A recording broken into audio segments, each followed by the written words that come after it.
Welcome everybody. That's better. I can hear myself now too. My name's Sophie Scott and I'm going to be your host for today's event. Now, as we all know, International Pathology Day was created to highlight the fundamental role that pathology plays in the community. But this year, 2020, has shown us how much pathology impacts all of us.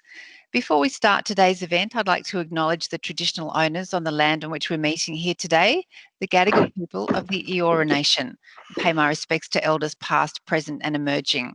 And I extend my respects to any Aboriginal and Torres Strait Islander guests joining us today. This morning, we'll be joined by some of the pathologists who are at the front line of the COVID-19 crisis. And this is also an international event this morning with fellows from the college dialing in from Hong Kong, Singapore, Malaysia, as well as Australia and New Zealand. We're going to have a panel discussion to explore what the future of pathology holds. But before we do that and the speakers, I just have a little bit of housekeeping. First of all, if you wouldn't mind turning your videos off just for the speaking part of this session. And we have some social media handles as well that might be of use for you. So if you're on Facebook, the college Facebook page is at the Royal College of Pathologists of Australasia. If you're on Twitter, it's at PathologyRCPA. On Instagram, the handle is _RCPA. And if you want to include me in the tweets and Instagram, mine is at Sophie Scott and the number 2. And the hashtags for today are hashtag RCPA and hashtag IDP20. We'll be filming today's event and taking some photos and posting those on the social media accounts later today. So as the National Medical Reporter for ABC, I've had a front row seat to the COVID pandemic. I've talked to many experts locally and many you'll hear from today and internationally. The ABC cameras were there when the Doherty Institute were the first to recreate the lab version of the virus outside China. I covered the first case of community transmission in Australia and the world's first drive-through testing centre. Some of the stories were inspiring and some were tragic. But there's been one thing underpinning everything that's been happening over the last 10 months, a bedrock on that all decisions have been made, a critical source of information which allowed Australia and New Zealand to achieve some of the best health outcomes in the world, and that's pathology. Without pathology, we have no diagnosis. Without pathology, we have nothing to carry out contact tracing on. Without pathology, we would not be able to have contained the spread of the virus. And long before COVID-19 was declared a pandemic, the Australian and New Zealand pathology community sprung into action, and their expertise allowed our health authorities to understand this pandemic, where the virus was hiding and how best to contain it. And pathology allowed governments to take action and to know how significant that action should be. It's been said many times in these events that, pathology is often done, behind the scenes, but I think it's never been more true than now that without pathology, we would really have been lost. And during COVID, the work of pathologists has really been centre stage. The pathology community has shown itself to be reliable, innovative, and incredibly agile, as we'll hear in the discussion today. And you'll see that in the video as well that we're going to play soon. And while many of us have struggled during this once-in-a-century event, pathologists have shown themselves to be cool, calm, and very capable, guiding our communities through this extremely testing time. It's that strength, resilience, and agility that we celebrate today on International Pathology Day. I'd now like to introduce the Chief Executive Officer of the Royal College of Pathologists of Australasia, Deborah Graves. Please welcome Deborah. Good morning. Can everybody hear me and see me? Okay, good. We never quite know. We are living in interesting times at the moment. It's wonderful to be here this morning on this International Pathology Day at a very strange time in all our lives, I think. It's never been anything like it in our history. As Sophie said, it has just brought into prominence the importance of pathology and pathologists and scientists in relation to the management of a pandemic and in relation to medicine in general. We've been celebrating International Pathology Day for nearly 8 years now, and never before have we seen a day like today. And I think it's just fantastic that we've got such a great lineup for you to hear from today. Well, 5 different pathologists who've been very actively involved in working in the area of COVID pandemic management, and actually will be sharing their personal stories in relation to it. We've also put together a video for you, which we're going to be showing fairly shortly, sort of highlighting about 7 or 8 different pathologists' experiences, some of them who are going to be speaking with you today as well.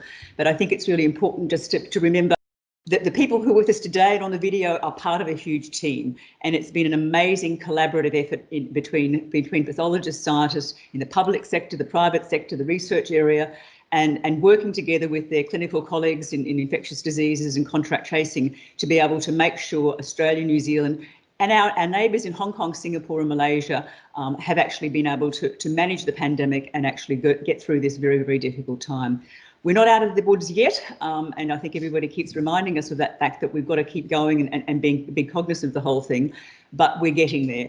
And I think that's the important thing of working together and celebrating the importance of pathology and pathologists and scientists. So I'm going to introduce our first speaker, Bill Rawlinson, and then we'll actually go on to the video, and I'll hand straight over to Bill then. Okay, Professor Bill Rawlinson is the director of New South Wales' largest testing laboratory of COVID-19.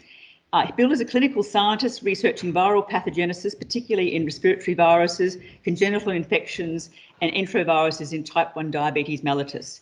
He established and oversees serology and virology clinical research programs, statewide transplant donor screening and national quality assurance programs in virology and biosecurity. He is a conjoint professor at the University of New South Wales, and with over 400 publications and over 8,000 citations from his publications in basic research, diagnostic and clinical virology. So Bill will come to you and speak to you with a plethora of knowledge in relation to this just straight after our video. So we'll cross to the video now.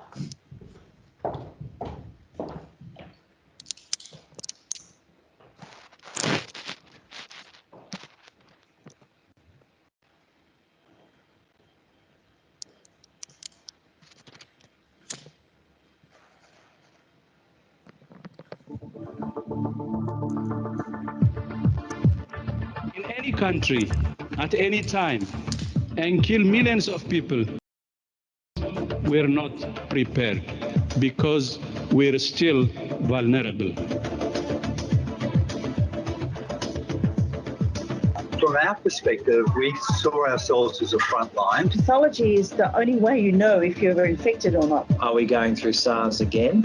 And when I started reading what was happening in Wuhan and in China, it did make me think just, how big is this going to get? If you don't know what you've got, you can't deal with it. I mean, it's the greatest challenge of our age. Make no mistake about it. This really is the biggest challenge that we've faced.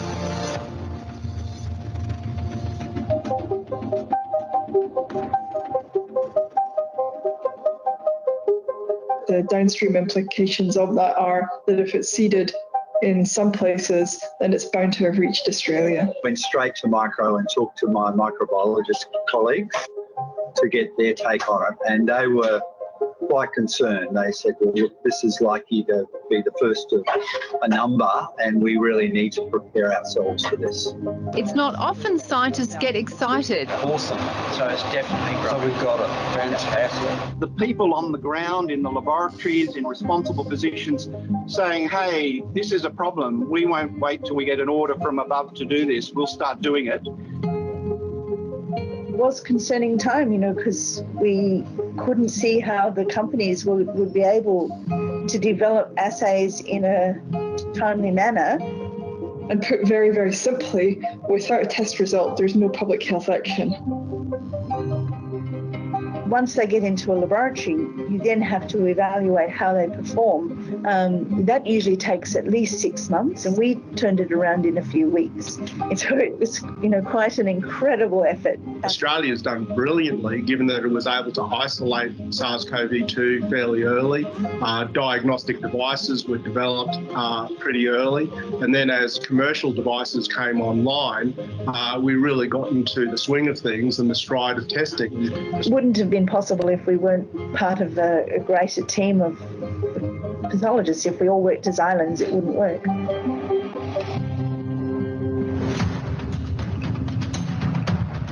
The scale of the testing, I think, was what took everybody by particular surprise. To have it set up and going so early, and I think it's one of the reasons we haven't had huge numbers of cases here. Massive health decisions are being made on these tests all the time, and that's one of the most important places to be thinking about what are the risks of us getting this test wrong, what are the risks of us going down the wrong path with how we set this up. The work of pathologists and med lab scientists has ensured that turnaround time is on average around 24 hours. SARS-CoV-2 takes up about 80 or 90% of our work now. About 10 times more than we would ever normally do. And then in August, when we had our second outbreak start, within 3 days we tested 25,500.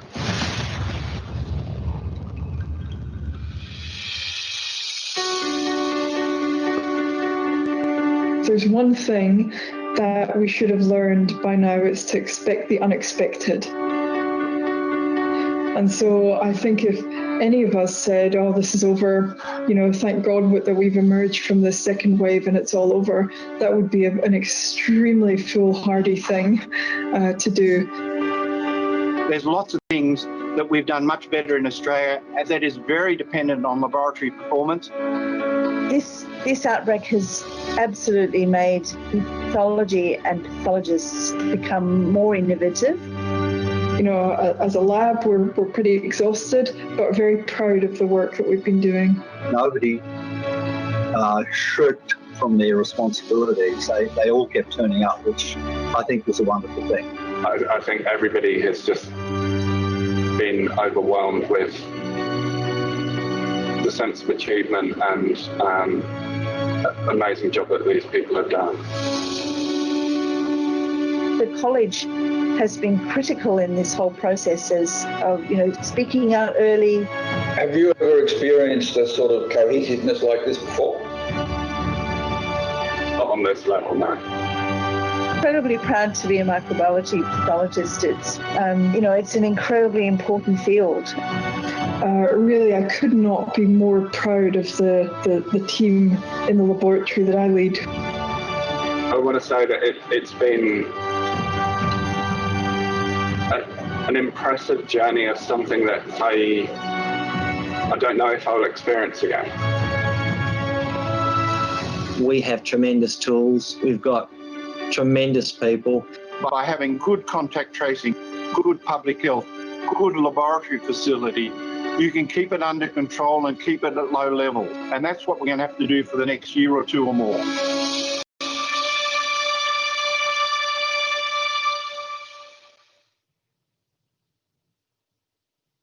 So, thank you, Sophie. Thank you, Deborah, who along with many others are fantastic supporters of the importance of diagnosis, research, and pathology as the cornerstones of medicine. It's a great honour to speak first, and it's particularly an honour to talk about the importance of pathology research to inform diagnosis of SARS and how this has assisted in our response to infectious diseases, particularly to COVID-19, of course. COVID-19 is a disease named after the virus that severe acute respiratory syndrome, or SARS, coronavirus, as SARS was seen before in 2003 due to a different but genetically similar virus, SARS-CoV-1. The current virus is, of course, known as SARS-CoV-2. The virus and the disease first found in Wuhan, China, and the first cases probably occurred in November 2019. The initial outbreak was associated with a particular location, the wet food market, and may have been associated with animals, particularly bats and the pangolin, an animal that's sadly trafficked for food and can suffer from coronavirus infections. Subsequent research has shown SARS-CoV-2 can infect fruit bats, as we knew, pangolins, as well as ferrets, but not domestic animals such as pigs and chickens.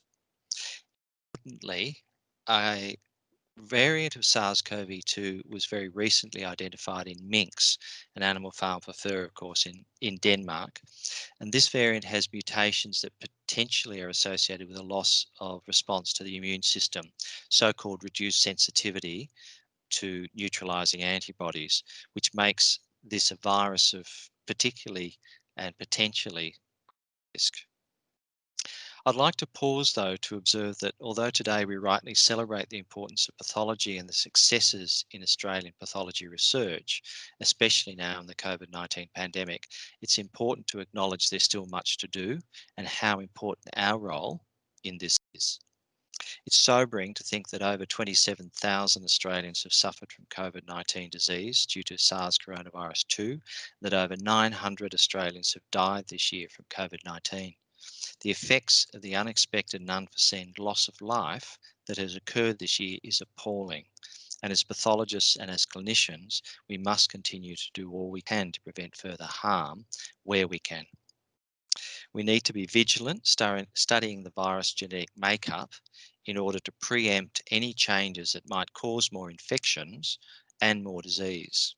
This has recently been supported by the Medical Research Future Fund and the National Health and Medical Research Council grants to Australian researchers, including our laboratories, and of course some of those of the other speakers today, to develop better ways of studying the genome of SARS-CoV-2 in order to inform public health responses. So what I'm talking about really is the concept that we're seeking to know the correct diagnosis. That is the truth about what's happening to a person with a disease and how we as pathologists and scientists can contribute to this. My focus as a virologist and an infectious disease physician is on infections. And it's hard to go past the ongoing pandemic for evidence that infections remain at the top of the WHO's list of priority diseases for research and development study. These include hemorrhagic fevers such as Ebola, Lassa fever, and of course pandemic risks such as SARS, but also Middle Eastern respiratory syndrome, MERS, but also things like Nipah virus and Zika virus. Always questions arise from any research. And in the case of COVID-19 and the virus that causes it, SARS-CoV-2, questions include things such as technical issues like how good is a test, how sensitive, how specific, how well can I believe this result, medical issues, how long is a vaccine protective, and of course the recent announcement about the Pfizer mRNA vaccine raises this question, as well as further questions about side effects, about dosing, optimal dosing, reinfection, screening, supply. Of course, public health questions are key, such as how long to quarantine an infected person, how to trace their contacts, what ongoing screening to do. And for COVID-19, how long does test positivity show transmission risk? What's the risk of ongoing transmission? And recently, in the last couple of days, there's been publications around a patient with chronic lymphocytic leukemia shedding live virus for 105 days. There, of course, finally are community questions. How much should we pay for this? How much for testing? How much for vaccine? How much for treatments? What level of side effects will we as a community tolerate? And this was discussed by Tony Fauci a couple of months ago, that if we are giving of a vaccine, even low levels of side effects are clearly going to affect many people. Who should be vaccinated first? So all of these are actually research questions, which as pathologists, scientists, social scientists and others, we need to answer.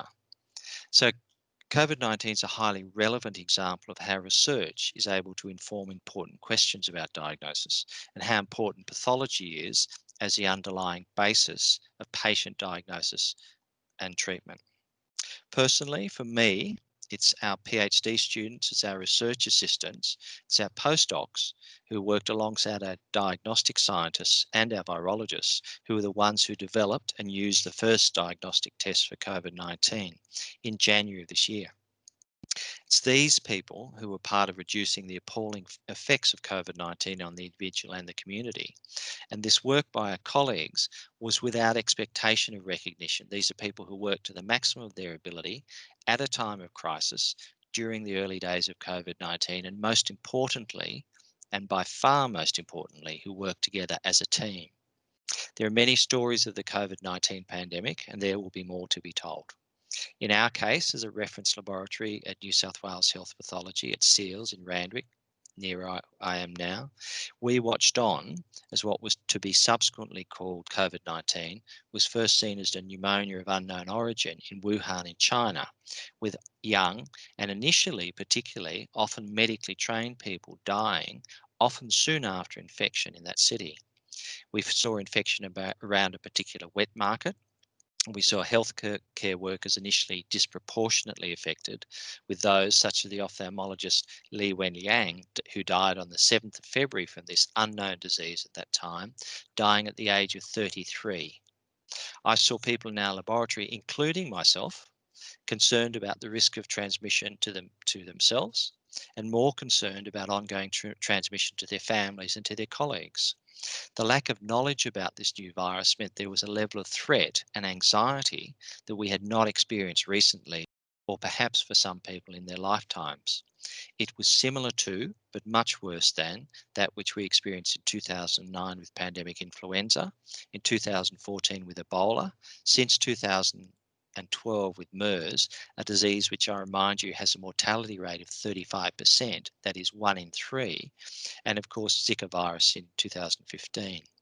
It was research and the development of tools to diagnose this infection that provided information, allowing all of us to understand and confront the threats from COVID-19.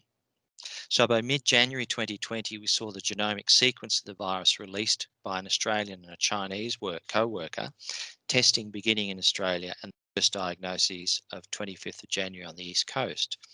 And so the senior author on that subsequent paper, Yang Zhen Zhang, as well as Eddie Holmes, an Australian who recently was named New South Wales Scientist of the Year, released that sequence within a couple of weeks, and it didn't come without consequences. I remember how we used this information personally, and of course others did it as well, to make DNA templates, how we assessed new tests, and how Melina Yang, one of our research assistants, was elated when she showed me the first results. I remember how my previous PhD student, Xin Nang, who is a placid man who's now head of our serology laboratory, went from a quiet person to an animated, assertive figure when explaining to the PCR primer supply company exactly why we need diagnostic tools to find COVID-19 and exactly what would happen if we did not get them. At an international level, the WHO declared a public health emergency of international concern on the 30th of January, and Australia a national pandemic on the 27th of February.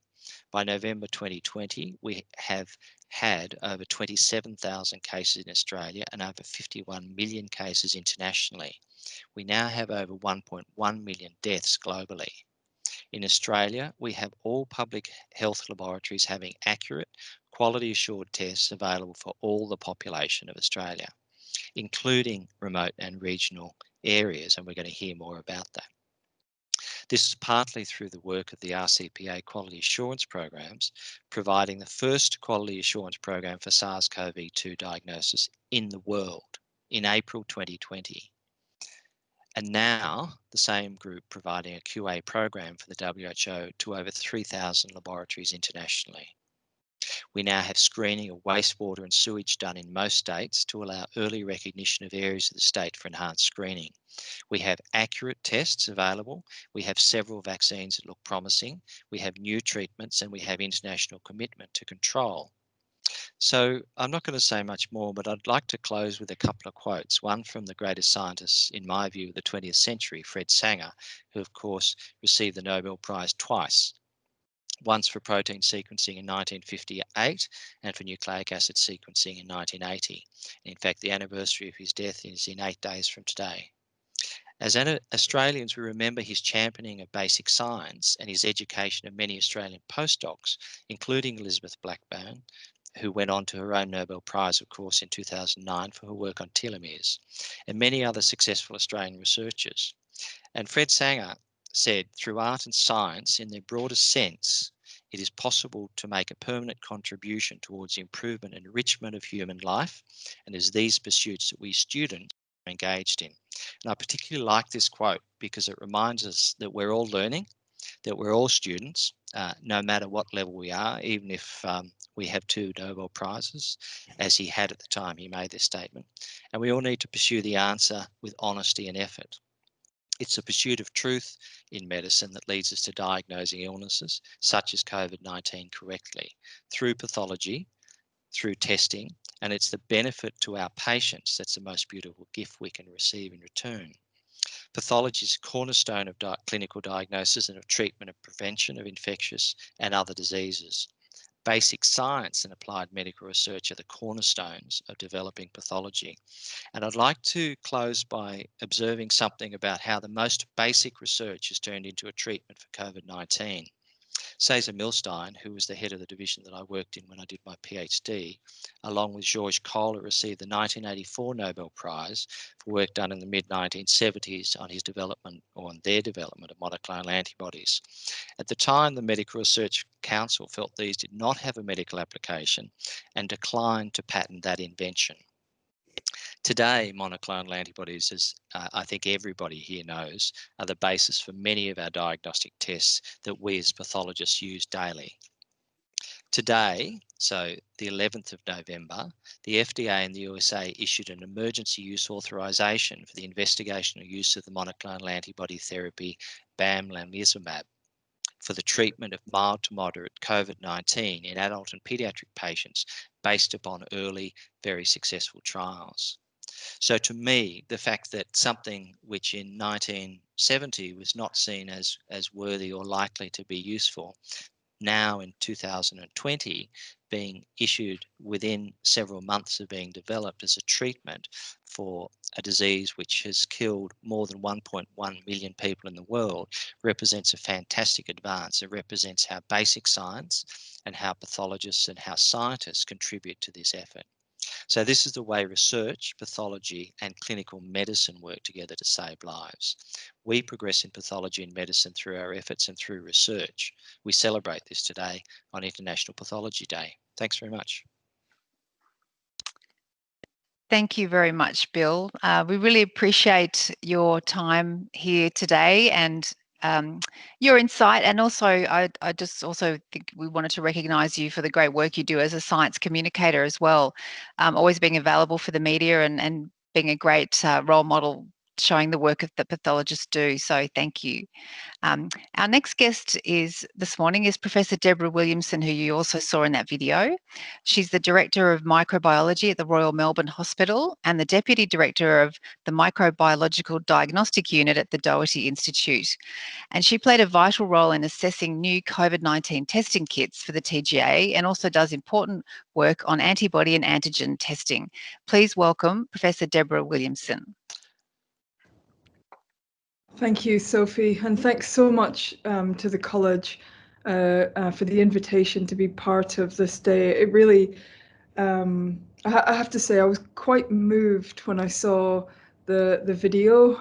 It's rare that, I guess, as a Scottish person with a sort of stiff upper lip, it's rare to get moved by pathology, I think, in general, but I find that quite touching. What a great job the college has done in bringing that together. So I guess what I'm hoping to talk to you today about is, some of the newer tests, I guess, that have been used in the fight against COVID-19. And I think it's suffice to say that this is a global public health emergency on a scale that hasn't been witnessed in living memory before. So literally every day that we've been going to work, it's been sort of feeling our way in the dark a little bit. Something new has happened every day. And, we've heard many times now that diagnostic testing has been the nerve center, if you like, of the public health response. And the fundamental fact is, without a test result, that there's simply no public health action, and that that's an immovable fact. And largely, the diagnosis of SARS-CoV-2 has been centered around laboratory testing using PCR testing, and that's been the cornerstone of our testing response. And as pathologists, we are in our comfort zone with that test. So it's a test that has very high analytical sensitivity and specificity, and we're familiar with that as a test to detect respiratory viruses. And we are very fortunate in that we have a robust regulatory and quality assurance framework, which we heard about from Bill previously, around those tests in Australia. And we've had obviously one of the highest per capita testing rates in the world. And those high rates of testing have undoubtedly, along with the public health interventions, which were implemented very early here, have contributed to this relatively low incidence of COVID-19 in Australia. However, the immense scale of that testing is unprecedented, and what that has done has placed a really high demand on laboratories, not just in Australia but globally. And we've seen, there are challenges at every step of the way. And I'm just going to share my screen now, and just hopefully this will work. I'm hoping that you can see that. And so, look, these are some of the challenges that we've been facing in laboratory testing. So we've been facing challenges in the pre-analytical component, who to test, what specimens to take from them, how to get to the lab. The analytical part of the test, so hardware shortages, swab shortages, how we're going to maintain our workforce who are, have done an absolutely valiant job, but are, I guess, fatigued and have been at capacity, and how we report the tests, how we interpret the tests.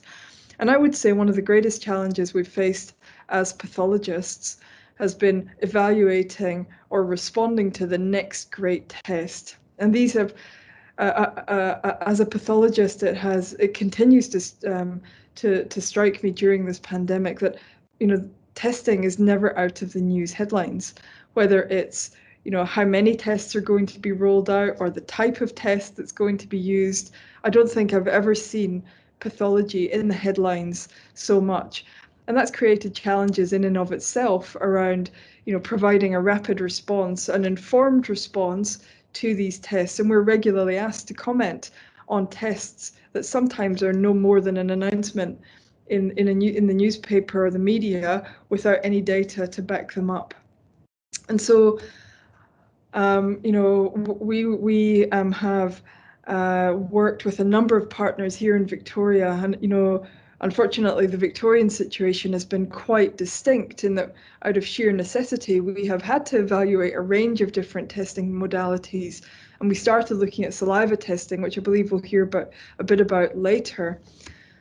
And then moving on to the antibody tests, which we were asked to look at. So early on, we were asked to evaluate some antibody tests for the TGA, and this was under the auspices of a grant from the Medical Research Future Funds. And this is really where the power of the pathology lab, I guess, came in. So these tests were introduced very early into the Australian marketplace. So they are kits that are, I guess, akin to a pregnancy test almost. So we look at the test and we, it gives a positive or a negative result, and they're small cartridges. And the decision was made very early on to introduce these into the Australian market. What we were able to do in our pathology lab was really, I think, to highlight the utility of having a very clinically engaged pathology lab. So very early on, we worked with our infectious diseases colleagues. We worked with our team, the hospital in the home team at the Royal Melbourne Hospital. And what we were able to do was to rapidly set up a platform for collecting serum samples from patients with COVID-19 to allow us to systematically evaluate these tests. And I have to say that this is where our pathology training really came into its own, because we were able to design, I guess, systematic protocols for the evaluation of these tests. And really that's where, having that pathology background is absolutely invaluable. So designing protocols, designing trials to be able to undertake a rigorous evaluation of new tests very quickly. And we were able to quickly ascertain a real-world performance of these tests. And this information was made public very quickly by the TGA. So the performance of these tests, we've looked at 15 of these tests in Australia now. And I think that, what I hope that we've been able to do through this work is to really help inform the use of these tests in Australia in a low prevalence setting, and hopefully, improve the quality of the tests that make it through to the Australian market. I have to say that hindsight is a fabulous thing, and there's been a lot has been made about whether these tests should or shouldn't have been purchased. But it is very easy to look back and say, oh well, potentially these tests, they didn't really have a role to play. But you know what? At the beginning of the pandemic, we were in a different time and in a different place, and we were facing some very real shortages of reagents. And as a pathologist, you generally try and support high quality testing. But in this pandemic, we haven't always had that luxury available to us. And so I hope that we've done our best, I guess, to put a framework around using tests which we might not feel comfortable using. So I'll talk a little bit about antigen tests now, and these are really a different beast, I guess, from the antibody tests. So these are tests which detect the viral protein directly from clinical samples. So unlike the antibody tests, which looks at antibodies in patients' blood and looks at whether somebody may or may not have been previously exposed to the virus, this is detecting a viral protein directly in clinical samples. And because it's a protein, because it's not amplifying the viral genome, it's inherently less sensitive than PCR tests. So that's an a priori, if you like, assumption about these tests. They are less sensitive than PCR tests. And that immediately introduces challenges in evaluating these tests. And the other major challenge in evaluating these tests in a good way is that we have very few cases in Australia now. And to evaluate these tests, we do need samples from patients with COVID-19. Again, these tests have attracted a huge amount of media attention. And these tests are being used extensively in other parts of the world, particularly the United States and parts of Europe. But how they're being used in those settings is really in a diagnostic context, and that's how I guess these tests are designed to be used as largely as a diagnostic test in people with symptoms in the early stages of disease. Where we're, I guess, moving into relatively evidence-free territory is where these tests may be used in Australia. And as I mentioned, we've got very low prevalence of disease here. And I guess what we're looking at, or what people are finding a conceptually attractive option, is using them as a screening test. And, gee, it would be fabulous to think that if we went to a restaurant and had a test and it was negative, we could go into the restaurant. Or if we went to a stadium and we had a test and it was negative, we could go there. That is conceptually attractive. But in practice, there's a whole set of logistical and regulatory and governance issues to work through before we get here, and that ensures that the tests that we do here in Australia are robust. And we are extremely fortunate to have peak bodies like the Royal College who, are able to introduce appropriate checks and balances in the system. So look, I hope that gives you some idea of the work that we've been doing on antibody and antigen tests. I should just say that that work is on behalf of a huge team of people evaluating these tests across a range of different partners. And unlike Bill, I don't have any I guess high level or philosophical quotes to finish off on. But I would like to say that, firstly, to thank the Royal College for being a very stable and solid institution at a time of great uncertainty for many pathologists and pathology labs. I think we are extremely fortunate to have the Royal College behind us. And another thing that, on a personal level, has been useful for me is that I used to have trouble explaining to my daughter for a job. So I would say, I'm a microbiologist, I work in a lab, and she would say, no, you don't, you just sit and send emails all day. Having pathology in the headlines day in, day out, tests discussed on, the positive predictive value of a test being discussed on the ABC News has made it hugely valuable in actually explaining and enabling people like my daughter to understand what we do on a day-to-day level. So thanks, and thanks again for asking me to be part of this really important day this year. Thank you. Thank you very much, Deborah. And I agree. I think everyone's scientific literacy has gone up, mine included. And we really appreciate your insight today, particularly talking about the importance of accurate tests, and absolutely fascinating. We'll come back to you for the panel discussion soon. So our next speaker is well known around the world for his work in infection control. Professor Peter Collignon is an infectious diseases physician and a microbiologist at Canberra Hospital, and he's also the executive director of ACT Pathology and a professor at ANU Medical School. So please welcome Professor Peter Collignon. Well, thank you very much. Just one slight correction. I'm the ex-executive director of ACT Pathology. Because of my advancing age, I've gone half-time, so I'm now working just in microbiology. Well, I know we have talked about how you have wanted to retire, but it's you're too good. That's the problem, Peter.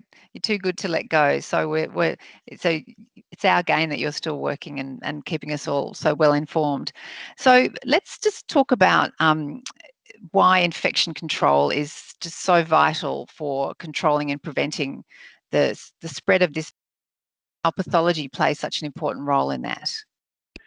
Well, if you look at any infection, COVID or even MRSA, fundamentally, if you want to control it, it's all about infection prevention and control of the spread. And I might say pathology is absolutely essential in that. If you don't have pathology results, you don't know what people have got. With COVID, for instance, they present with respiratory symptoms. Well, is that influenza? Is it rhinovirus? Is it whole lots of other things? So pathology is absolutely essential in this, as it is for MRSA, VRE, SARS, or anything else you can note. And I think that's very underappreciated. And the other thing is the expertise of pathologists, because there is a feeling out there that you just put something in a box, a black box, you push a button, you get an answer. People do not realise both the advantages of tests, but the limitations of tests, particularly if you don't do them properly, you don't have quality assurance, but also the pre-analytical and the post-analytical and the predictive value of the test, et cetera, That is what pathologists are very good at, and I think often don't quite get into the game early enough when governments and others are making decisions and think this is very early, we can do it somewhere else. So pathology is fundamental for just everything we do, be it contact tracing, be it epidemiology. But in my particular area of expertise, which is infection control and prevention, absolutely vital. And it's that interaction with others that make it happen. But fundamentally, we tend to think of infection control and prevention in the hospital, but it's global. It's everything we do in the community. So basic principles of infection control apply everywhere, not just in the hospital, but in the community, stopping crowds getting together, stopping people who've got respiratory symptoms, obviously obvious, but people do it all the time. They go to work, they go to restaurants, they go to crowded indoor events, they cough, they splutter, or they shout too loud when they've got early infection, and that gives it to others. So there's huge amounts of things we need tests to make our basis on, but then it's applying that knowledge out into infection control and prevention, and I might say vaccines are even part of that prevention, so that we can get the best result possible, which is to minimise the spread without necessarily paralysing society as well, because it's a balancing act here. So we are going to be talking about vaccines a little later this morning, but one thing that both New South Wales and Queensland are doing is testing, doing sewage testing, and I was interested just to talk to you about how that works and why it's an important in our efforts to control the virus. Well, we're also doing it in Canberra, you'll be pleased to know, for the last 5 or 6 months, and we have not had a positive result here, which is a reflection of a lack of community transmission, thankfully. But I think, again, this is another variation of pathology tests, PCR tests, where we're applying them for public health and for knowing what's going on.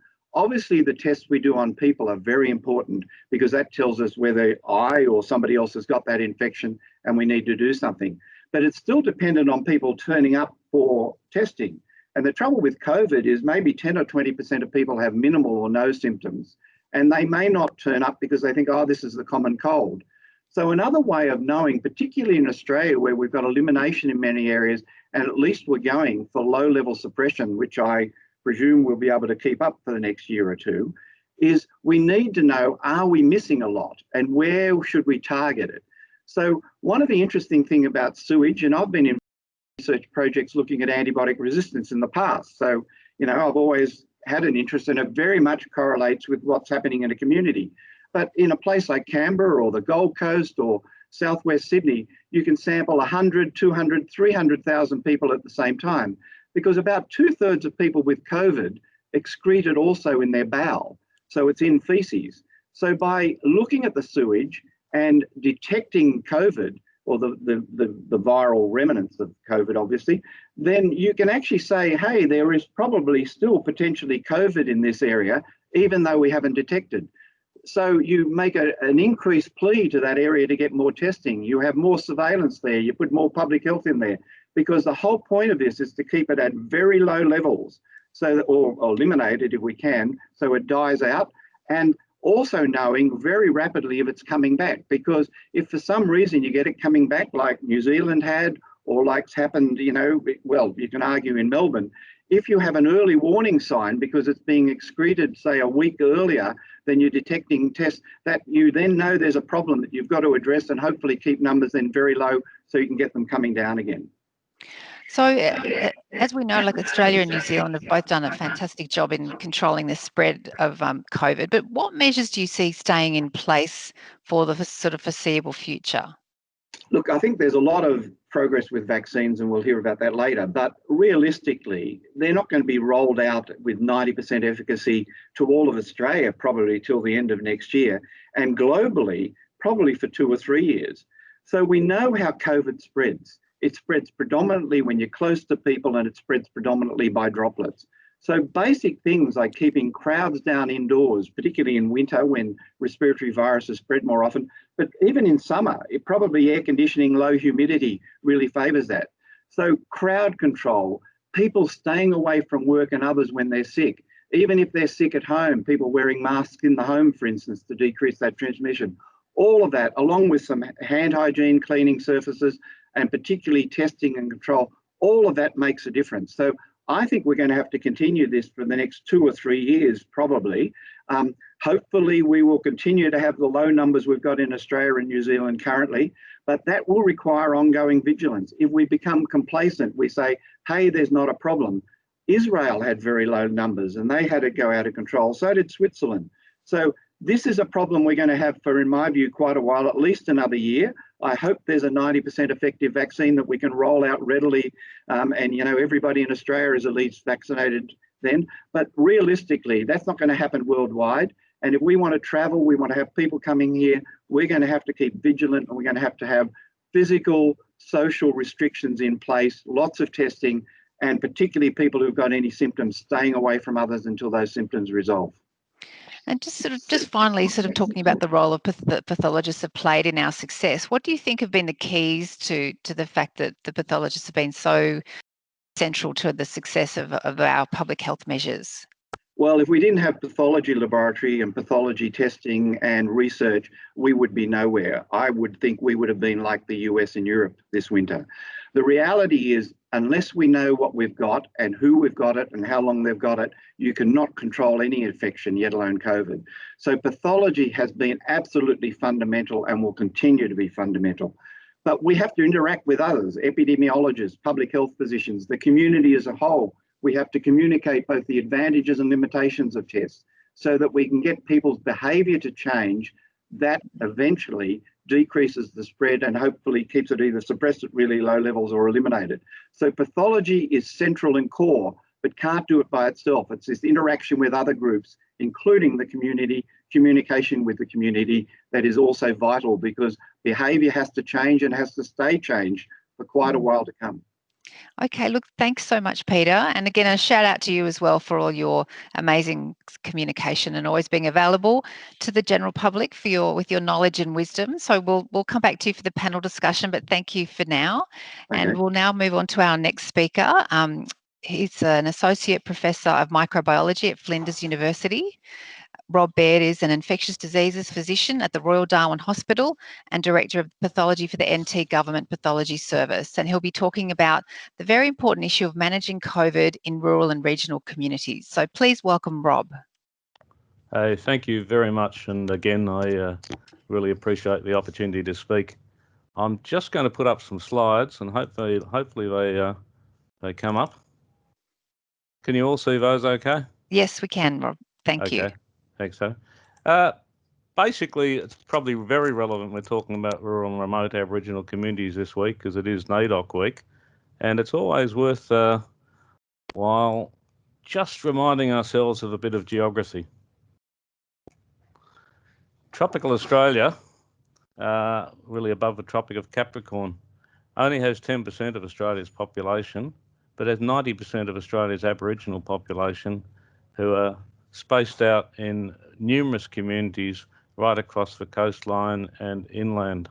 And it's the geography that's really very important because servicing all these huge number of communities, often where there's been direct connection with the land for many, many years, many thousands of years, is really, really important. The other thing that's really important in the territory is geography and also water. Water is important because a lot of these communities are actually cut off for 2 or 3 months of the year by road access, so the only access is by planes or by boat. Many of the communities are incredibly functional and very organised, but do miss out on some services such as phone and internet. Down in the lower right-hand corner here, you'll see a child getting screened for rheumatic fever with a portable ultrasound machine going through to a phone that's then, when the phone system's working, moved to a cardiology screening service in Darwin. Now that's important because a lot of the communities do have very vulnerable populations, and that's actually why this response we're talking about in Northern Australia, and we'll talk on the Northern Territory in particular, is we do have very, very at-risk populations, a bit like aged care, a bit like prisons, a bit like healthcare workers. We've got a lot of renal disease, a lot of cardiac disease, a lot of ear disease, a lot of diabetes, a lot of smoking-related diseases, poverty diseases, overcrowding diet, all leading to lower life expectancy. So we strongly expect we have a community that would be at great risk if COVID got into it. And again, we have the geographic considerations in terms of transport. What the Territory does and what most of Northern Australia does when it has a problem is it sets up an incident control group. And these are set up 4 or 5 times a year for cyclones, bushfires, floods, and all manner of other things. And pathology's always been recognised as a key stakeholder, often due to the need for blood and blood transfusion products, but always been a valuable participant. We'll talk about border controls in a minute. And again, pathology is always gets a seat at the table on the public health advisory groups. This is sometimes easier in small jurisdictions as a limited number of people. So basically, as well as the pathology aspects, you also see a lot of general management aspects, and pathology is again well appreciated. Probably the first big event in the Territory was on the 20th of March 2020 when Commonwealth biosecurity zones were enacted. At that stage, was a large amount of anxiety in our communities that COVID was going to get in, and people had taken matters into their own hands. This is one of the communities just outside Yulara, Ayers Rock, who basically set up roadblocks to stop tourists coming in from flights to Brisbane were still coming in at that stage. And the Commonwealth Biosecurity Act was a very useful thing to stop entry and exit, as early on people were very basically thought border control and quarantine was it. Since that time, the public health response has evolved, and it's now at this level, which basically consists of a number of components. It's firstly to achieve very high and uniform levels of testing across the Northern Territory, particularly for people with symptoms. Resources and reagents have been an issue right around the world, but particularly in small jurisdictions. There's been continued attention to reducing levels of movement and social distancing, So the networks of potentially exposed people to test and trace are manageable. Maintaining a strong quarantine system for overseas arrivals and interstate arrivals has basically been the background of the Northern Territory response, and why there's been no community transmission, no death. Our contact tracing system aims for 48-hour turnaround time from collection to actually notification of a result. That's challenging with our geography because a lot of the commercial flights were stopped, which are our main transport lines at that stage. And there's also very detailed surge planning in for community outbreaks. This involves normally moving whole communities to quarantine facilities, and this has again been done with fire, floods and cyclones before, so this is something that the Territory can do. Just to look at NT pathology testing, all Northern Territory public hospital locations had COVID in place by April 20 COVID nucleic acid testing. Those sites are Darwin, don't have a pointer, but Catherine, Nullumboy, Tennant Creek and Alice Springs. On top of that, the Commonwealth put in near patient nucleic acid testing in remote communities, low volume but highly accurate, and gets around the tyranny of distance, because we wanted to identify cases very, very quickly to make sure an adequate response was in place. But the only high volume testing facility in the Northern Territory was located at Royal Darwin Hospital. So our risk assessment at that time had highlighted delayed test turnaround time, because all commercial airlines suddenly stopped flying in February and March, and they were our lifeline. And there's also a bit of specimen leakage to other states. That was important, as we were trying to keep our turnaround times very, very tight at that stage in terms of looking for community cases. Generally, there's been a lot of testing that's continued in the Territory. Only 60,000 tests, but proportionally that's not a bad number compared to the large jurisdictions. They've been heavily targeted.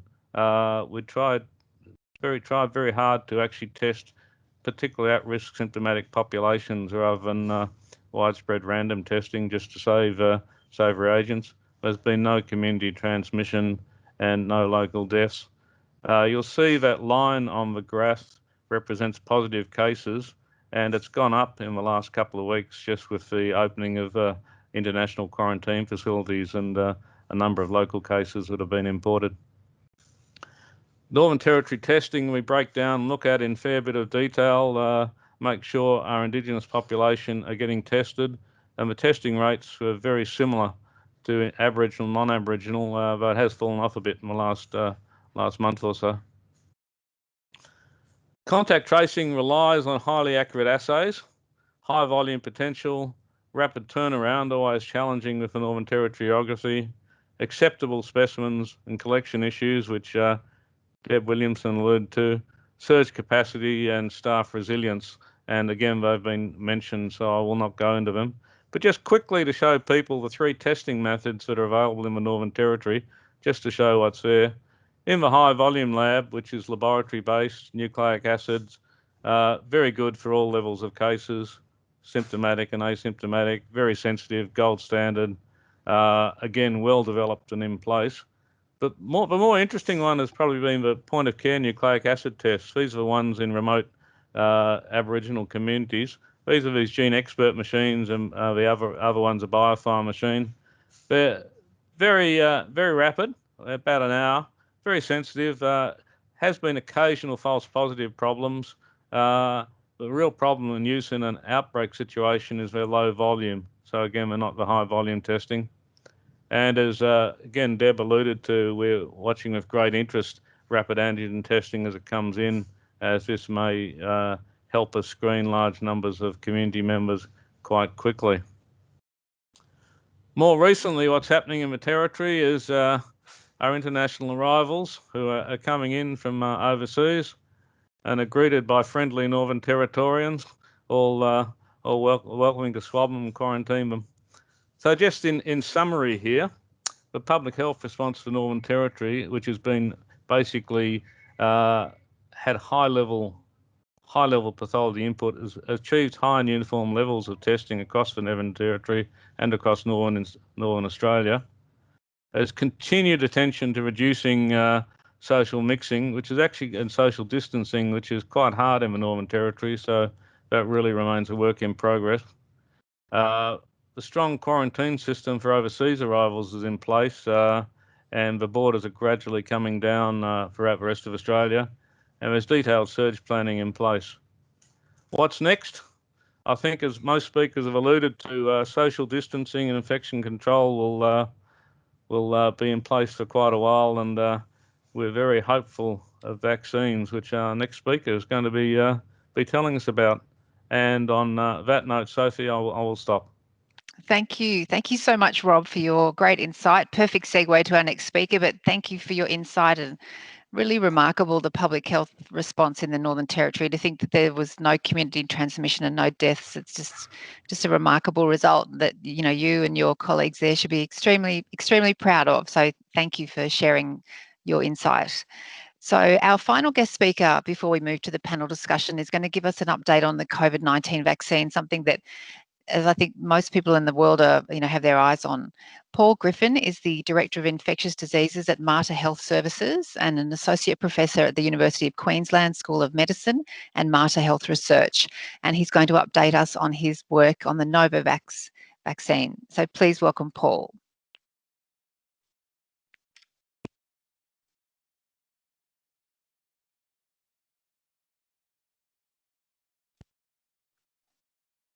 So we've just got a few technical problems, Sam. Are we? So just double check, Paul, that you're unmuted there. All good? Are you there? Just checking that you've unmuted, Paul.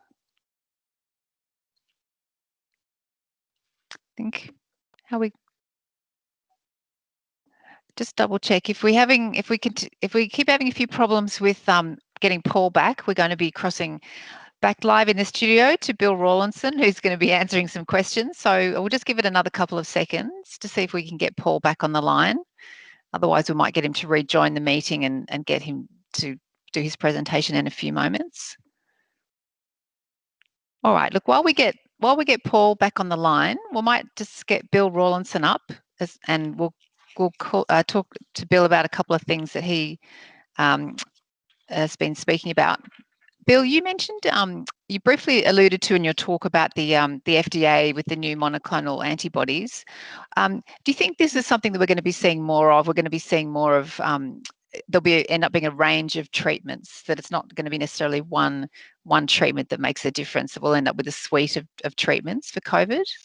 Yes, absolutely. The evidence so far is that some of these monoclonal antibodies, and there have been some out of a company called Regeneron, but there are also research ones, for example, we work on, but there are a number of groups in Australia work on, are directed against the surface protein called the spike protein of SARS-CoV-2.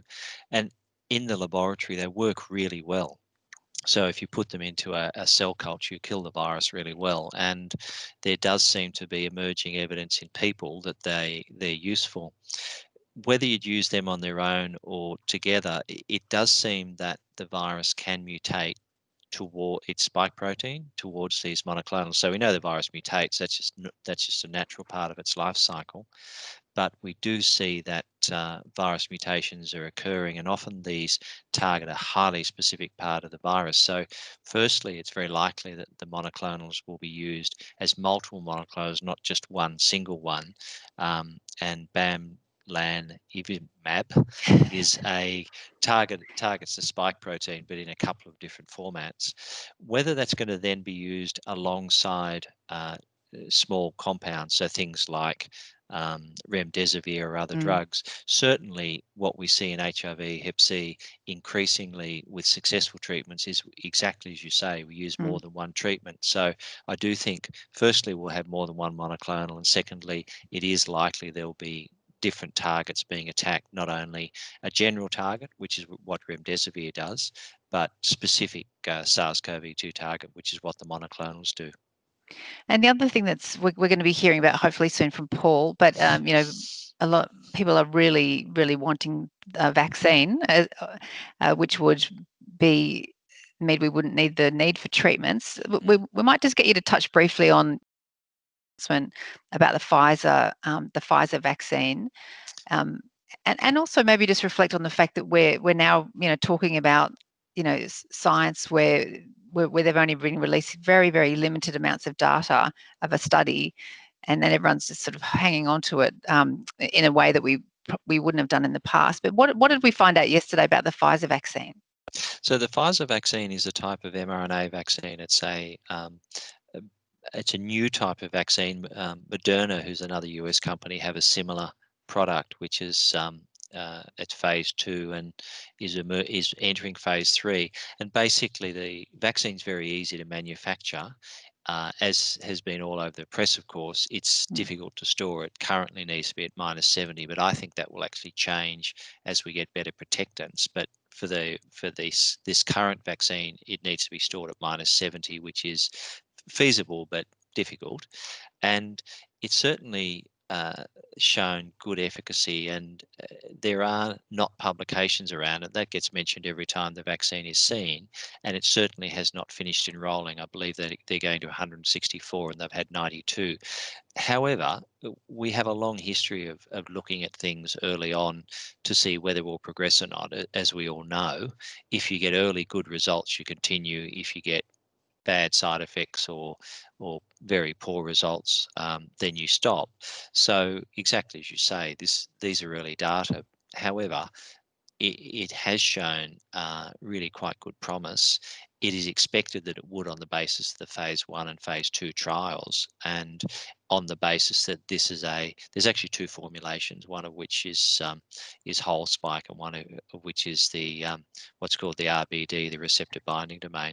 So look, I'm really excited about it. I think that you're quite correct.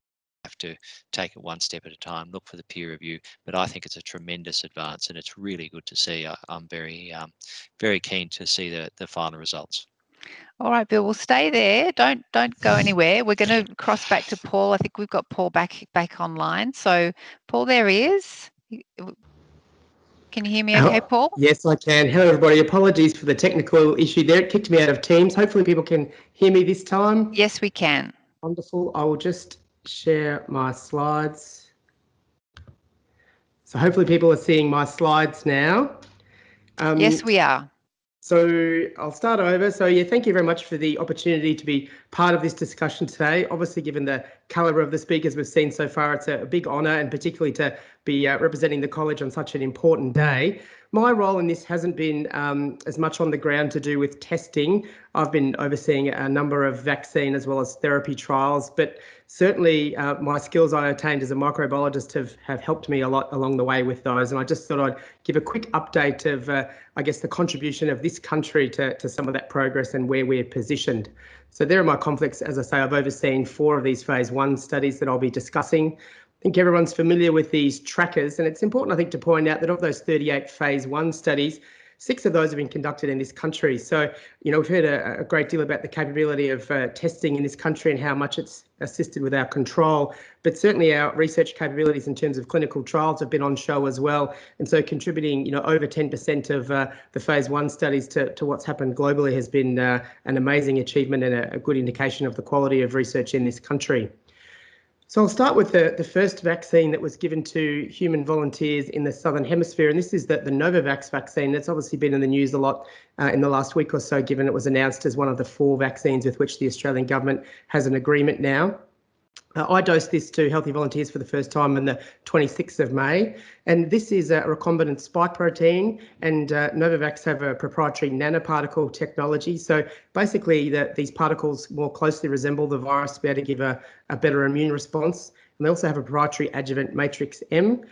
The results of that phase 1 have been published, and it showed both good safety as well as immunogenicity. The phase 2 commenced shortly thereafter, with sites in Australia as well as elsewhere, and their phase 3 commenced on September 24. So they're perhaps a little behind some of the front runners, Pfizer and AstraZeneca, for example, but the phase 3 is well underway, so it should hopefully be fairly soon before we get some robust data from that. The Second vaccine that commenced clinical trials in this country was the University of Queensland vaccine, and this is particularly interesting because it's one that's been developed locally. So this is also a recombinant vaccine based on the spike protein, but again with some really clever technology, the molecular clamp that Paul Young and Keith Chappell, predominantly at the University of Queensland, have developed and had been working on for some time. Down the bottom there is a picture of some of the candidates they were working on before SARS-CoV-2 came to be at the end of last year. We dosed this to healthy volunteers on the 13th of July, and the picture that's shown there was in the media quite a bit embarrassing. It's important to point out he's standing on an X greater than 1.5 metres away, so it just seems that he's a little closer in the picture. This is something that was funded by CEPI, one of, I think, 9 candidates that they've been funding, which has been an amazing achievement. Did show excellent preclinical data, including some animal challenge work that was released recently, and again, one of the vaccines for which Australia has a supply agreement. Some other vaccines have also been tried in this country. The Clover vaccine, a trimer vaccine, again, S protein, which is a Chinese-based clinical stage biotech, and this was trialled at another phase 1 unit in Perth named Linear. And I think people would also be familiar with the work of Nikolai Petrovsky in South Australia with his company Vaccine, and he published in the media quite a bit of positive results for his trial. That I haven't seen those officially published yet, and I think it was already being alluded to by other speakers that, you know, obviously while press releases give us some optimism, we do need to wait for robust published data to be able to pass too much judgment about all research at the moment. The Serum Institute of India is a more recent study that we've just commenced around 2 to 3 weeks ago, here at our Brisbane site again, which is a receptor binding domain with so-called spy catcher spy tag bioconjugation technology. So that's attached to the surface antigen of Hep B to again form a virus-like protein or particle. And we're doing this in a relatively small study to begin with, but there's quite a few studies set to follow fairly soon using a number of different constructs as well as adjuvant combinations. So that work will follow fairly quickly. A really interesting product that I started the clinical trial on last week for Sim Vivo. And this is, as far as we're aware, the first oral vaccine to make it to clinical trials, and also has a number of other favourable properties. We've heard a lot about the -80 requirement for the Pfizer vaccine. This is stable at room temperature. And this uses a gene therapy platform that it's not the first time it's been used in humans. They had an IL-12 delivering product that was used intravenously to combat malignancy, and they've applied that same technology, so modified bifidobacterium with plasmids containing the spike protein, and this can just be ingested, and then these proteins are expressed to generate an immune response. And obviously a lot of questions are typically raised as to whether it's the right type of response given the method of administration, but they think it gets a robust systemic and mucosal response that would work quite well for SARS-CoV-2. So obviously very early days there, but an exciting product to be in clinical trials. What usually follows when I discuss some of the clinical trials is how are we doing this so fast? How are we making sure that we're as sure as ever that these are both safe and effective? And the key thing there is that we haven't skipped any steps at all. The detail below is not for everyone to pay close attention to, but just to give an idea of the magnitude of funding. And CEPI, the Coalition for Epidemic Preparedness Innovations, has been one of the lead funders, funding at least 9 of the lead candidates. But there's also been a lot of other government and other funding that's been available that's allowed us, I guess, to do a lot of steps simultaneously that typically have to follow one after the other. We've also had excellent regulatory processes. Our country has certainly been very supportive, essentially having close to real-time approvals. And that funding has facilitated scaling of manufacturing. And as people would probably know, typically we wouldn't even consider scaling manufacturing till we've got good data from late phase trials. But in this case, a lot of that has commenced at the outset. And we would have heard this week that AstraZeneca manufacturing at CSL has kicked into gear definitely. We've had clever study designs that have also facilitated progressing quickly through clinical trials. Obviously, we don't make that step until we've got the data to support it, but a lot of our protocols have included phase 1 and phase 2 elements. And the preclinical data, while we haven't compromised toxicity requirements, some of the efficacy data, such as animal challenge studies, has occurred in parallel to the phase 1 clinical trials. And I just wanted to quickly touch on the supply agreements that people have heard of and update people on those vaccines. So the AstraZeneca vaccine has been one that's certainly been discussed a lot. This is an adenoviral vectored ChAdOx1, like most of these 2 doses required. And the initial agreement there is for 3.8 million doses that will be brought in, so delivered to Australia early in the new year, with CSL to upscale their manufacturing capacity, which is already commenced. And their phase 3 is very mature. Hopefully we'll have some results from that fairly soon. The University of Queensland vaccine, the S-clamp that I spoke about, again is 2 doses. And there are plans underway for 51 million doses to also be manufactured by CSL. And it's public knowledge, of course, that the phase 1 results for that study are expected to be released fairly soon. Novavax, as we heard about, first vaccine dosed in the Southern Hemisphere back at the end of May. It was really exciting to see that essentially come full circle with an announcement last week that Australia will be supplied with 40 million doses of that vaccine, hopefully, again, provided the clinical trials support it, in April or thereabouts next year. And the phase 3 there is underway with a current expansion of that phase 3 study to multiple countries. And then the vaccine everybody's been talking about for the last 24, 48 hours, the Pfizer collaboration with BioNTech, that mRNA vaccine. And again, last week an announcement was made for 10 million doses for this country. It's also a 2-dose vaccine, so that's 5 million people that will cover. And those interim results were certainly very promising in terms of a 90% efficacy. But again, I think as was being alluded to when I dropped out, we need to be very cautious in over-interpreting press releases. We need to see a lot of robust data there published in a reputable journal. We need to see a lot of safety signals there. We need to see how it performed in terms of the other objectives in that study. So there's a lot of questions to be answered there, but certainly a 90% protection would be an amazing plus, not only for that vaccine, but I guess it gives optimism that's able to be extrapolated to other vaccines in terms of being able to generate an immune response that's that protective from any vaccine. And I think, again, as people have heard a lot about the last few days, the -80 storage is a little bit of an issue. I initially thought that there was room temperature stability data for a day, but I've heard more recently that perhaps it's stable at room temperature for a bit longer than that. But those logistics will certainly be complicated if that's the one that we have to roll out without other vaccines to back that up. So just quickly to sum up my prediction, I think we'll have a number of candidates that will have reasonable phase 3 data that will come hopefully fairly soon. I've been saying moderately successful in terms of efficacy. Perhaps if we do see some that are 80 or 90%, then I can change that, but that was certainly what I was expecting. We're going to need boosting most likely. We don't know the longevity of these vaccines just yet. Hopefully it's less than annually, because that would be very difficult to maintain if people needed boosters more than once a year. And I think this will all play out fairly quickly in the first half of next year. We're obviously going with a prioritised utilisation initially, healthcare workers, aged care, first responders, military, for example. How we roll it out to other vulnerable populations will very much depend on which vaccines get through and what the data is like in those populations.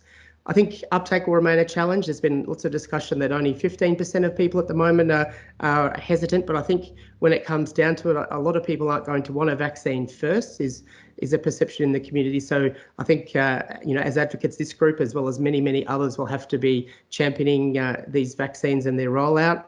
We're obviously, and again, this has been said a few times today, vaccine isn't going to be like flicking a switch and we can forget everything else we've been doing.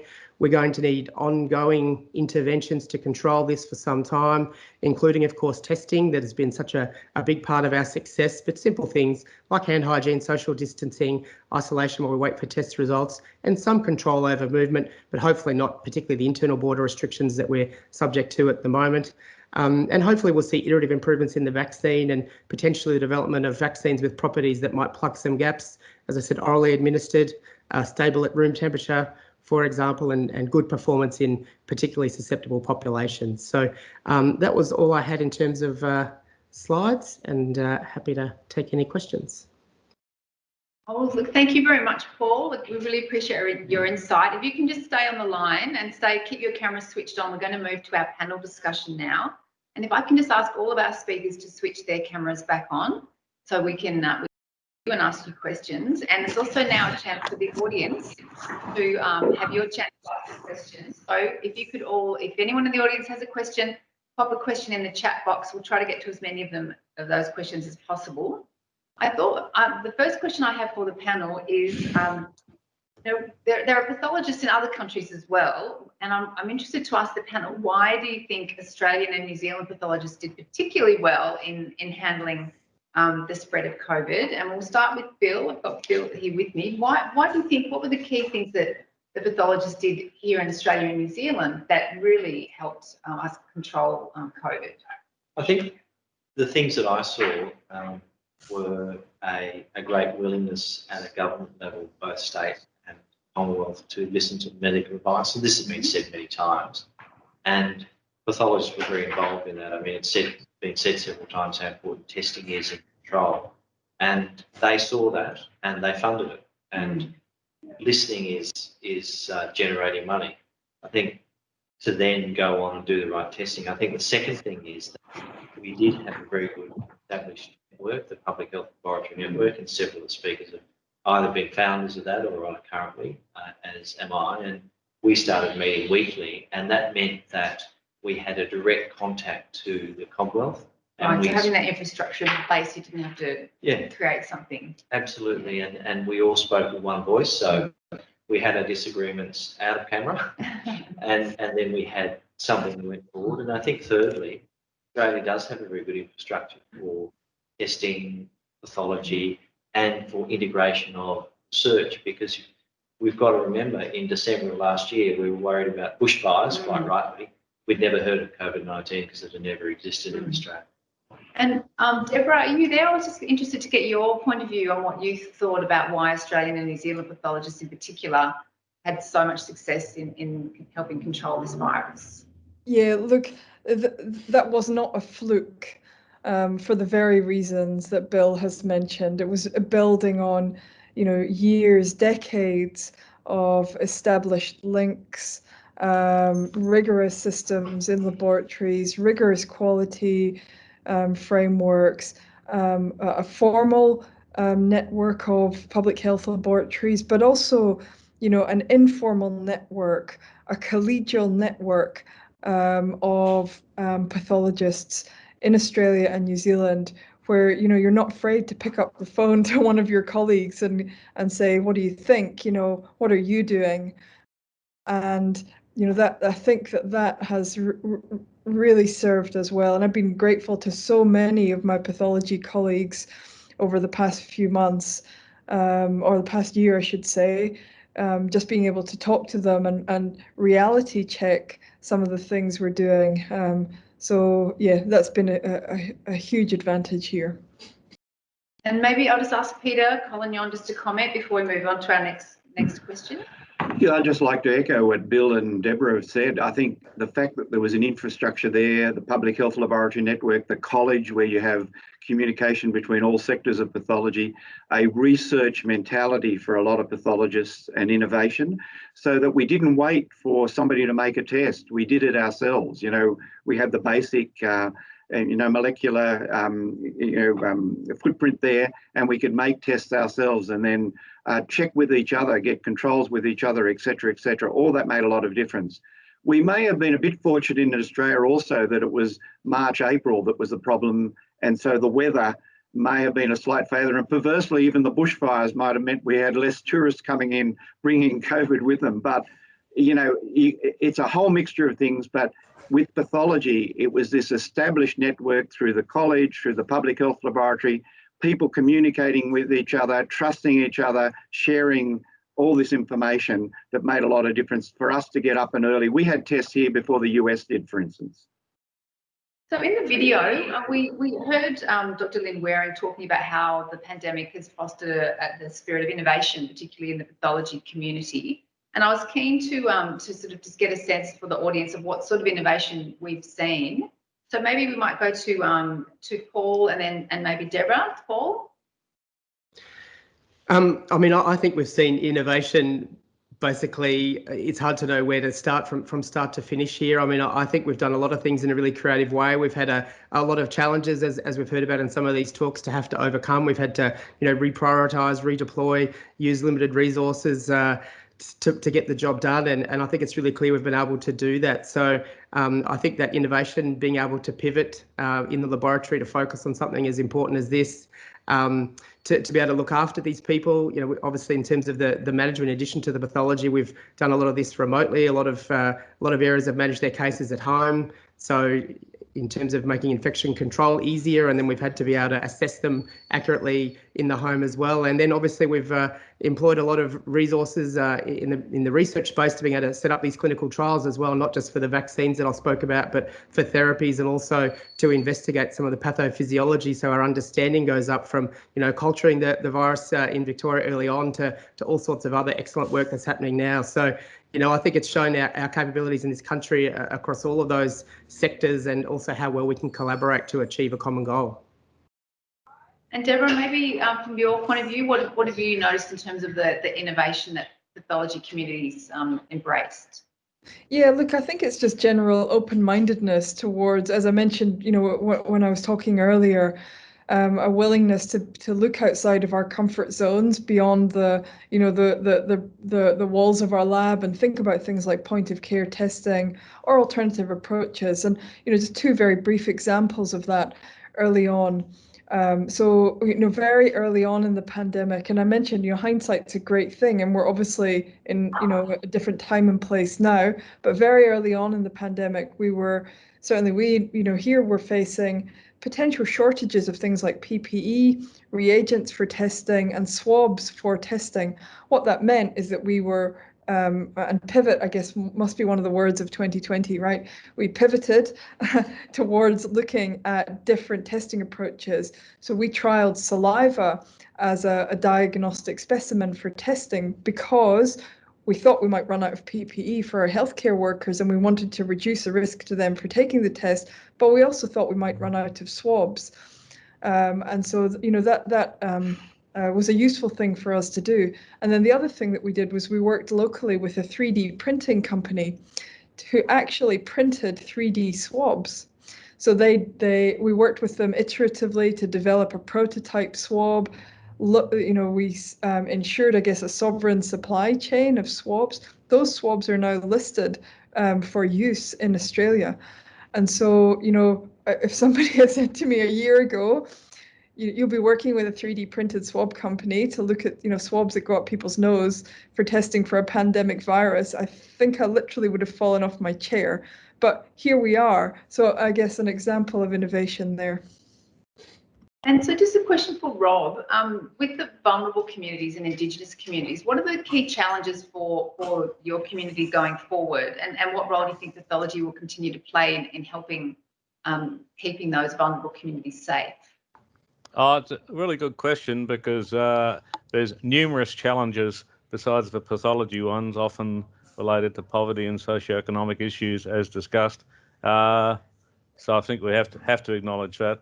The pathology issues have been very much keeping Australia's case number low, because that'll keep our local case numbers low. Pathology is being rolled out, and in fact, one of the unintended consequences of this epidemic is there'll be a lot more molecular testing available on country now than there was before. An unintended consequence of pathology amalgamations over the last 20 years has been some reduction in rural and remote pathology practice, but with some of the more innovative platforms coming on board now, that'll be able to return pathology back to near patients, which is absolutely critical, and won't just be for COVID, but it'll be for a whole range of other pathogens. We've got a question from the audience, from John, and he's asking, what do we see the role of pathology in terms of the rollout of the vaccine? It's probably a question for Paul, in terms of things like assessing efficacy and durability. Yeah, look, it's obviously going to be really important. One of the key things is when a vaccine is approved and starts to be used, it's not like we stop following it in terms of efficacy and safety. So, we're obviously going to still need to carefully monitor case numbers So all the capacity and the testing that we've heard about for COVID-19 itself will be a really key part of assessing our vaccines. And then obviously in terms of safety monitoring as well, I mean, obviously pathology is critical to that, and being able to have rapid access to results for all those safety parameters that we like to monitor is really important. And then obviously looking for immune responses and other surrogates of immunogenicity will also be vital, and probably the key outcome that we'll look at, hopefully, if our case numbers stay low. So, pathology has an integral part of monitoring the vaccine for both safety and efficacy moving forward. So one of the things that we have heard during this pandemic is that Australia doesn't have a Centres for Disease Control like the US does. And I'm interested in asking the panel, what difference would it make if we had one, and what role do you think pathologists could play in if there was such a centre set up? Maybe Bill, and then we'll go to the broader panel. Bill? So from my point of view, the Public Health Laboratory Network is a diffused, diverse group, represents every state, has equal representation, has expertise on it from pathologists, and has a regular setup. So I see it as working extremely well, and it can always improve. And I think things like the direct access, for example, to the Communicable Diseases Network has improved that. The CDC, of course, in the US is fantastic. Most of us have been there, including me, and we respect it. But I would point out that they had significant problems. And those problems, I think, were exacerbated by having a lot of centralisation in an expectation of one organisation. Being able to manage a very diverse, And really, it's linkages with your local public health unit. It's been said several times. It's our linkages between my colleagues and I. It's the ability to link that in the 21st century is so easy to do. I've never seen why we would not improve upon the Public Health Laboratory Network and do other things, but I haven't seen the need for CDC, and certainly the decentralisation, the local links with public health units, linkages with local research groups, the expertise developing in multiple centres being brought together. I saw that as being very positive. Oh, that's interesting. And so, Deborah, what's your view? Because I know, particularly with contact tracing, Bill's mentioning the fact that having those local networks has really been so crucial, and that's been one of the issues to do with contact tracing with New South Wales versus Victoria. The fact that we have the good sort of local networks in place for contact tracing. What's your view about whether we need that more centralised body, or whether we're actually in a much better situation with what we've got? Yeah, I guess I echo Bill's sentiments around, the Public Health Laboratory Network, being, I guess, a useful way of coalescing information. I probably lean more towards the CDC model, I guess, and that's partly a function of having previously worked in kind of centralized systems, and just sort of growing up, if you like, in those systems. One thing I would just say is that having a useful central repository of information could potentially have saved duplication of work. And so, there were a lot of protocols developed at local levels. And when I say local levels, I don't just mean state levels. I mean each lab, each hospital, different protocols, different validation methods, and that, I think, having a source for labs, not just a source of information and guidance, but practical information, I think could have been useful, and I think is a useful learning moving forward. I'm not suggesting a monolithic CDC, heaven forbid, but what I am suggesting is a more centralized operational response. So we've only got about 5 minutes left. So what I wanted to do is just to go around to the panel and ask them, and there's a saying, never waste a good crisis. And I wanted to ask each of the panelists, what have pathologists learned from what we've been through in the pandemic that could be a positive for the future? So maybe Bill, will start with you. What have we learned? Let's end on a positive note. What have we learned from the pathologist's point of view that we can take with us for whatever, is ahead for our society? It's more than a 5-minute question. So and you don't have the whole 5 minutes either. Briefly, I think the most important thing I've learned personally as a pathologist has been that if you plan, that you know will occur. And to give you an example, the RCPA QAP, we have a biosecurity QAP, we have contracts in place with the Commonwealth, we have a disease which the PHLN and we call disease X, and we plan for that disease to occur, not in a horrible sense. No, but in a pragmatic sense. Yeah, and you put in place the processes that when that occurs, you can rapidly bring in. So I think planning, pandemic planning, and an understanding that there are things that you need to have in place, even though you don't want what's going to happen to happen. Exactly. All right. Paul, we'll go to you. So what do you think of the lessons and the learnings we can take from this?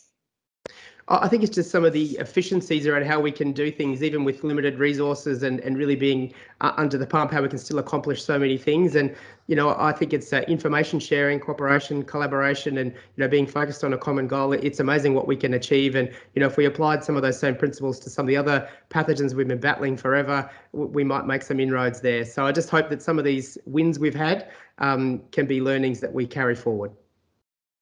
Excellent. Okay, and Peter Collignon, what about you? What are the learnings we can take from this crisis that we can apply in the future as a positive? Well, I think there's two main learnings for pathology. One is that we were very innovative and got tests up and running, not waiting for them to become through commercial sources, and that was collaboration and cooperation. And I think the second one is pathology is still underappreciated. I mean, you can't do anything without the pathology results. And it's not only for the disease itself, it's for the complications that occur from it, all aspects of pathology. And I think we're going to have to get out, a bit more and promote that because it's essential. But equally, we can't do it by ourselves. We have to relate and talk to public health people, to health officials, to the general public, to everybody that's got to be involved with this to make a difference. And I think so far we've been pretty successful, but we can do a lot better, I think, in the future and as time goes on. Okay, thanks, Peter. And Deborah, what's your view in terms of the learnings we can take from the pandemic, particularly when it comes to what we've learned as what you've learned as pathologists? Yeah, look, for me, it's really reinforced and consolidated, some of the key traits of a good pathologist. So quality, integrity, collegiality, logic, and actually kindness. So kindness and respect for colleagues, regardless of their level. Everybody has had a role to play in this pandemic, whether it's, technician aliquoting out specimens at 2 o'clock in the morning, or, a senior pathologist reporting out results. Everybody's had a role to play.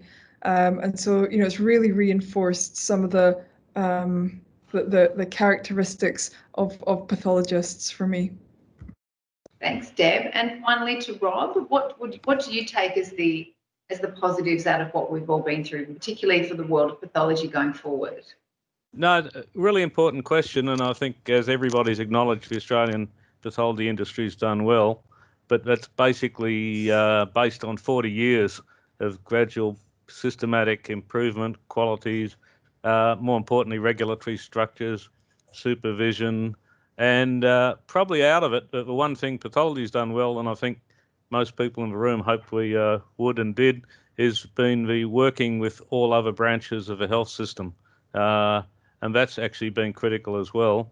Pathology's really had a seat at the table right down from government level down in all these decisions. And that's just also been critical and echoes Peter's point about valuing pathology nationally. Thanks very much, Rob. And look, thank you all the panellists for your input and Bill here with us in Sydney. And a great discussion, a really good insight into the work that pathologists have done and leaving us in such a great position as we are now in Australia and New Zealand. And a great celebration of the work that the college does too to sort of elevate the role of pathologists. So thank you, everyone. I'm now going to hand over to the RCPA President, Dr. Michael Dray, who's in New Zealand. And he's going to close our event. And before that, if you haven't watched the video, I would love you to watch it. It's a great video and a great celebration of pathology. So, Michael, over to you. Thank you, Sophie. I presume you can still hear me way over there on the West Island. I'd like to extend my thanks.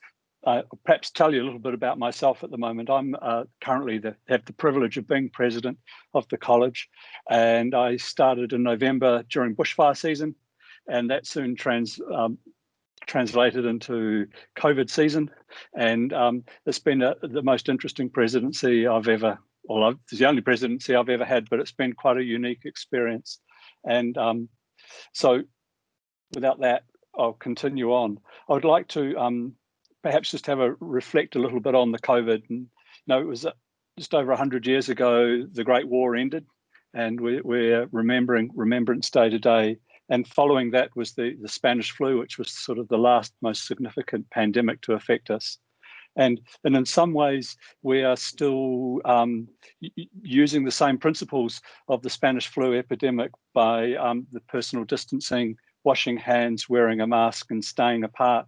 So even though 100 years has passed and a whole pathology laboratory sector has arisen, we're still beholden to some of the old lessons.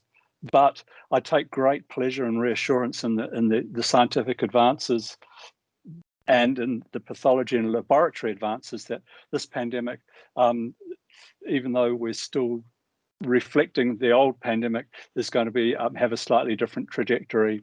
The technologies and testing that we've been listening to from our sort of Fab 5 COVID-19 pathologists that we've listened to today has just been awesome. And I just really would like to thank Bill Rawlinson, Deborah Williamson, Peter Collignon, Rob Baird, and Paul Griffin for the great work you and your teams have been doing, and also the great work that you guys are doing in spreading the word of pathology at events like this. It's been a wonderful opportunity just to see how important we are as a profession and to start learning how to beat our own drum. So I would just, on behalf of the college, thank the Fab 5 very much, and wish you, continued work and success. I'd also like to take a moment to thank Sophie Scott for her professionalism dealing with temperamental technology, for Phil Carey with some of the background work, to the public relations agency for putting the show together, and to Cornerstone Media for putting together that very moving pathology COVID-19 movie that we saw at the beginning of the session. I'll just probably call it a day at that, but thank you very much for turning up this afternoon.